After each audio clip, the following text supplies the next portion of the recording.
This Perkins report was the equivalent of the Mueller's report, or so to speak. In their terminology, they paid independent investigators because they wanted to be transparent. Now, what people don't really probably understand is that Perkins Coie is a law firm.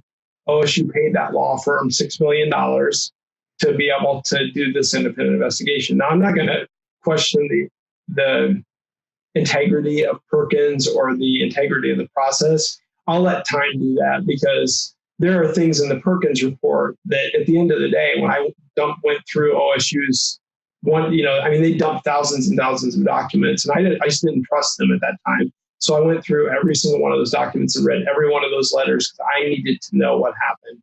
And I found stuff in there that wasn't in the Perkins report.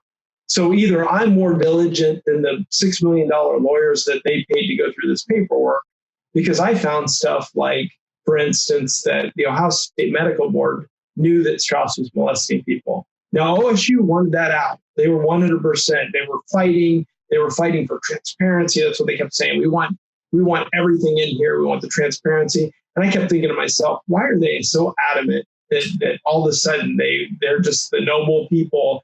The same people that are hiding stuff from me for 5 months are nobly fighting to be transparent. And then my logical conclusion was it benefits them somehow.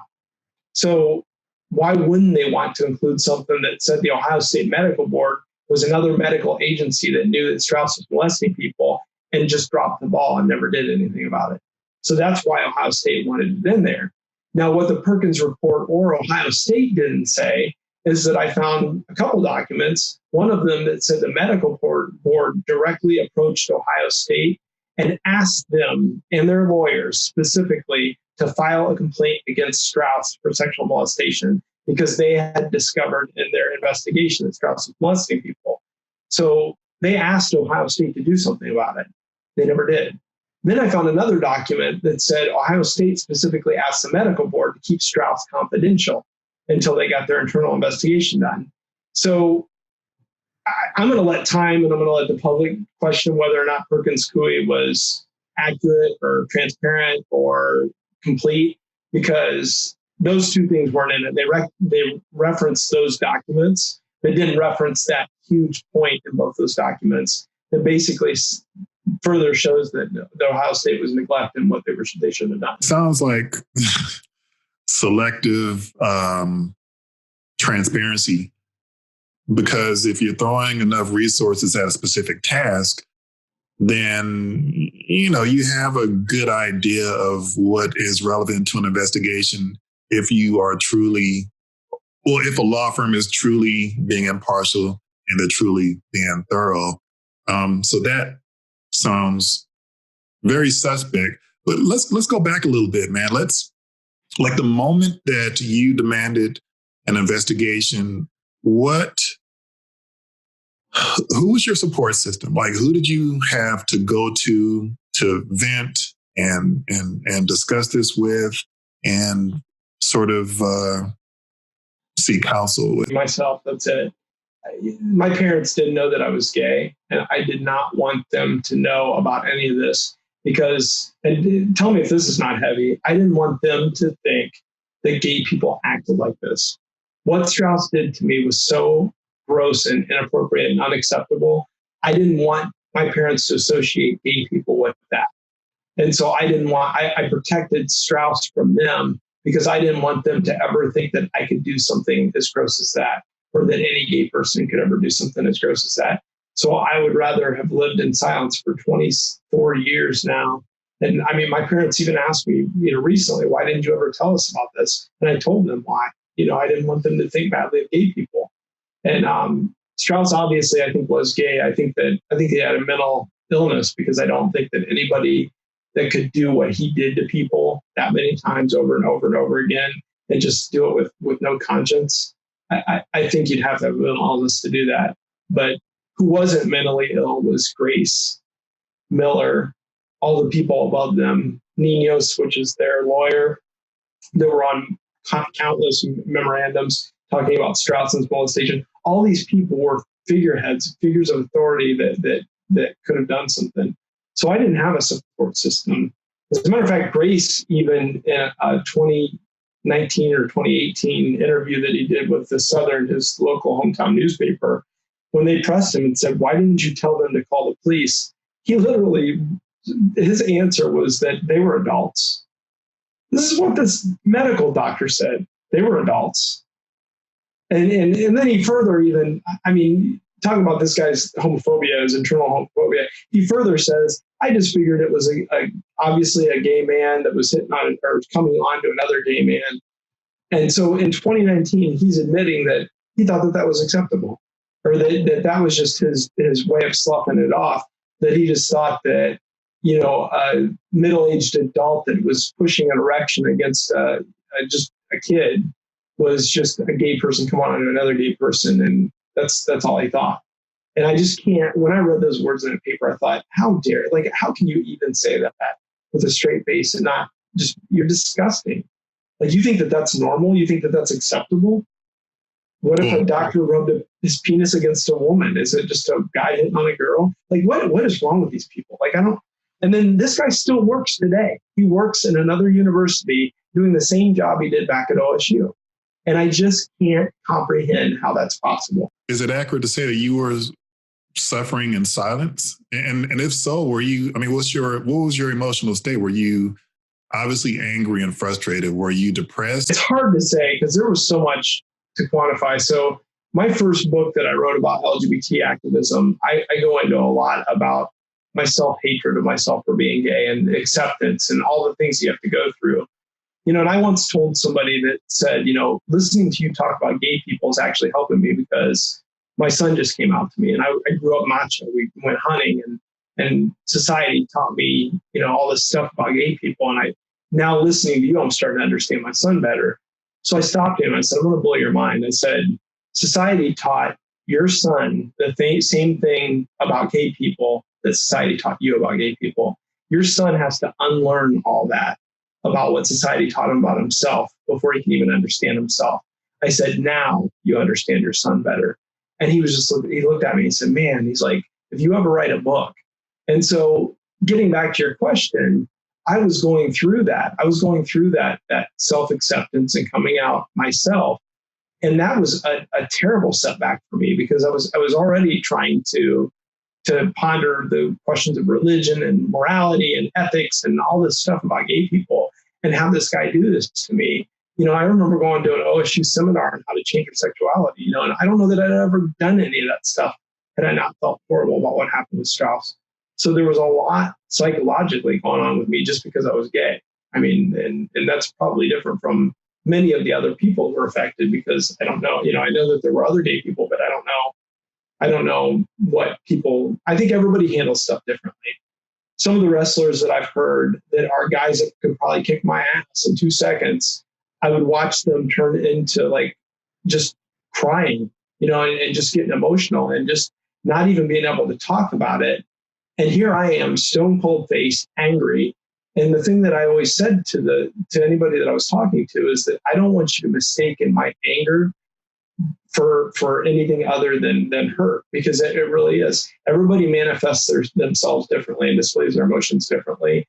And just because I might not cry the same way somebody else doesn't mean I haven't been hurt by this. The way that I manifest my emotions is in anger for what happened to me. But I think everybody's affected differently, so it did mess me up. Did you ever blame yourself or think perhaps that you did something wrong? That's something Grace asked me. He said, "Why didn't you stop it?" And the way that I answered him is I said, what would you do? Like, what would you say or do to somebody if that happened to you? And I think it's a valid question, because when you're in an exam for a medical thing, you're not thinking somebody's going to push an erection against you. If you're in a church and some priest comes up and does something, you don't think that people are going to do that to you. So it's not like, it's kind of like when somebody gets trained in CPR, goes into a restaurant, watches somebody have a heart attack and just freezes. They don't know what to do. And that's sadly kind of what happens, is that you can't tell somebody they did something wrong because it's not something you would ever expect, a behavior that you'd ever expect somebody to do. And unfortunately, it's like a car accident. You go back and you relive it in your brain. You're like, if I just this, if I just that, if I just walked out, you know, you can't do that to yourself. You just have to say you did the best you could. I can understand you being blindsided because you had a health scare. You're going to seek counsel from somebody, a professional who, in general, doctors are revered in our society, and nobody is going into a doctor expecting to be molested or sexually assaulted. Was this the first time anyone has ever sexually assaulted you, Yeah. pushed themselves on you? It was. Absolutely. And I don't know. Unfortunately, so one of the side effects of this is that I wear my heart out on my sleeve, and I'm not ever going to be shameful or to be, people have said, you're so brave for telling people and just putting this out there like that, but I didn't do anything wrong. Like there's no reason that I should feel shame or embarrassment from any of this. The people that let it happen should absolutely be shameful and embarrassed. Even the board of trustees today that are making these decisions to ignore me for 5 months, those people need to be shameful. I don't need to be. And so in this bravery or whatever people call it, of just being able to tell your story, I've had friends that are very close to me that have come up and told me that they were raped by their father or that somebody in their family and it's, when you ask, has this happened before? Before all this stuff had happened and people started coming forward to me about this, I would say, Jesus Christ, this doesn't happen very often, hopefully. But now I'm just like, it's disgusting how many people live with this and don't tell people about it. And part of the reason I really wanted to write the second book was honestly because I think that people need to understand that, that chapter that I talked about was called Heat 2. That I want people to understand that sexual assault is an act of power and that it can be against anybody. And it very much can be that, there are differences in gender roles. And I think that a lot of the times men feel like that they can't be weak and they can't admit stuff. And I guarantee that there's 300 people that feel very differently about that today. And that's all those wrestlers that have come forward. That, it's different. It's a different strength that you have to come forward.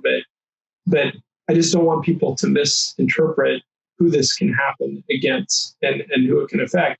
Otherwise, we're going to have a whole generation of Strausses that are going to use that to their advantage. I think because a lot of people don't come forward, it may give the appearance that it's not happening as much as you might think. I didn't have anything nearly what happened to you happen to me, but I remember a member of the clergy being sexually inappropriate with me. I remember an ex-coach being, and this is all verbal, and I think it could have escalated, but thank God it didn't.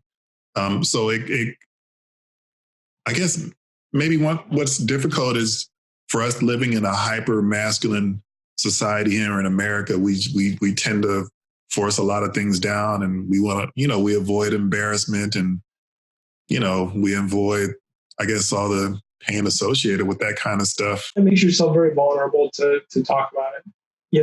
You're very vulnerable because then, and it's not even the vulnerable of talking about the situation. It's the vulnerable of having people question, why are you doing this? Like, why are you coming forward now? What's your motivation? Is it money? Is it, and that kind of stuff is just so really disgusting when you're really just trying to tell people, here's what happened, and I don't want this to happen to anybody else.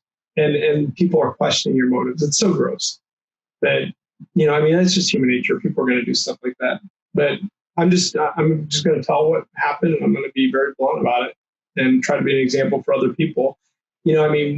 I've had so many really cool experiences where, sexual assault's very, very sensitive. So I'm going to be very, very careful in telling you the story. But somebody recently contacted me with somebody that came forward to them and had a very, very similar situation to me with Strauss, and reading about the fact that I was gay and reading about the fact that, the stuff that I did and the stuff that I'm saying made them feel a little bit better about what happened to them. And I can't tell you how good that makes me feel, because that's what this is all about. That's what speaking and talking about it is about. I don't know too many people from California, but if somebody's listening to this and somehow this resonates with them and they're able to have the courage to come forward, then I've done more than I could ever hope, And so that's why I want to write this book, and I want other sexual assault survivors to be able to read it and identify with the same things that they're going through, and to be able to feel camaraderie about that, and to feel that they're not alone. And then I also want people that don't understand sexual assault, that second guess people, and that don't understand why you couldn't remember and those types of things. I want them to walk through with me the journey that I had so they can understand it. And I think that it'll make people change their minds.